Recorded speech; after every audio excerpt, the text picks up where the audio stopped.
ಎಲ್ರಿಗೂ ನಮಸ್ಕಾರ. ನಾನು ಗೀತಾ ಭಾಷ್ಯ ಅಧ್ಯಾಯ 6 ಶ್ಲೋಕ 31 ರಿಂದ 35 ಶ್ಲೋಕ ಅರ್ಥ ಹೇಳ್ತಾ ಹೋಗ್ತೀನಿ. ಶ್ಲೋಕ 31. ಯಾರು ಎಲ್ಲ ಜೀವಿಗಳಲ್ಲೂ ದೇವರನ್ನು ನೋಡುತ್ತಾರೆ ಮತ್ತು ಎಲ್ಲವೂ ದೇವರಲ್ಲೇ ಇದೆ ಎಂದು ತಿಳಿದುಕೊಂಡು ದೇವರನ್ನು ಭಜಿಸುತ್ತಾರೋ ಅವನು ಯಾವ ಸ್ಥಿತಿಯಲ್ಲಿದ್ದರೂ ದೇವರಲ್ಲೇ ಇರುತ್ತಾನೆ.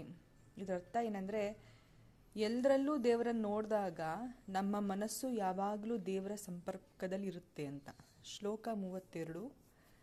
ಯೋಗಿಯು ಎಲ್ಲರನ್ನೂ ತನ್ನಂತೆಯೇ ನೋಡುತ್ತಾನೆ, ಇತರರ ಸುಖ ದುಃಖವನ್ನು ತನ್ನ ಸುಖ ದುಃಖದಂತೆ ಅನುಭವಿಸುತ್ತಾನೆ. ನಿಜವಾದ ಯೋಗಿ ಎಲ್ಲರ ಮೇಲೂ ಸಮಾನ ಭಾವದಿಂದ ಇರ್ತಾರೆ, ಯಾರನ್ನೂ ದ್ವೇಷ ಮಾಡೋದಿಲ್ಲ. ಇನ್ನೊಂದೊಬ್ಬರು ಕಷ್ಟದಲ್ಲಿದ್ದರೂ ಕೂಡ ಅವರಲ್ಲಿರೋ ಕಷ್ಟ ಮತ್ತು ಆ ಜಾಗದಲ್ಲಿದ್ದು ಅವನ ಸುಖ ದುಃಖ ಎರಡನ್ನೂ ಅವರು ಅನುಭವಿಸ್ತಾರೆ. ಶ್ಲೋಕ 33ರಿಂದ 34.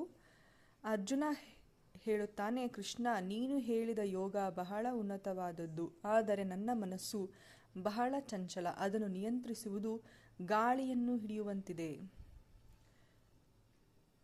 ಅಂದರೆ ಮನಸ್ಸು ತುಂಬ ಚಂಚಲವಾದಾಗ ಧ್ಯಾನ ಮಾಡೋದು ಬಹಳ ಕಷ್ಟ. ಅದನ್ನೇ ಹೇಳಿದ್ದು, ಗಾಳಿಯನ್ನು ಹಿಡಿಯುವಂತ ಆಗತ್ತೆ ಅಂತ. ಶ್ಲೋಕ 35. ಶ್ರೀಕೃಷ್ಣನು ಹೇಳುತ್ತಾನೆ, ಹೌದು ಅರ್ಜುನ, ಮನಸ್ಸನ್ನು ನಿಯಂತ್ರಿಸುವುದು ಕಷ್ಟ, ಆದರೆ ಅಭ್ಯಾಸ, ದೈನಂದಿನ ಪ್ರಯತ್ನ ಮತ್ತು ವೈರಾಗ್ಯ, ಆಸಕ್ತಿಯನ್ನು ಬಿಡುವುದು ಮೂಲಕ ಸಾಧ್ಯ. ಮನಸ್ಸು ನಿಯಂತ್ರಿಸುವುದು ಬಹಳ ಕಷ್ಟ, ಆದರೆ ಅಭ್ಯಾಸದ ಮುಖಾಂತರ ಅದನ್ನು ಮಾಡೋದಕ್ಕೆ ಸಾಧ್ಯ ಆಗುತ್ತೆ ಅಂತ ಕೃಷ್ಣ ಹೇಳ್ತಾನೆ. ನಿಯಮಿತ ಅಭ್ಯಾಸ, ಧ್ಯಾನ ಮತ್ತು ಆಸಕ್ತಿಯ ಬಿಡುವ ಮೂಲಕ ಶಾಂತ ಮನಸ್ಸು ಬರಬಹುದು.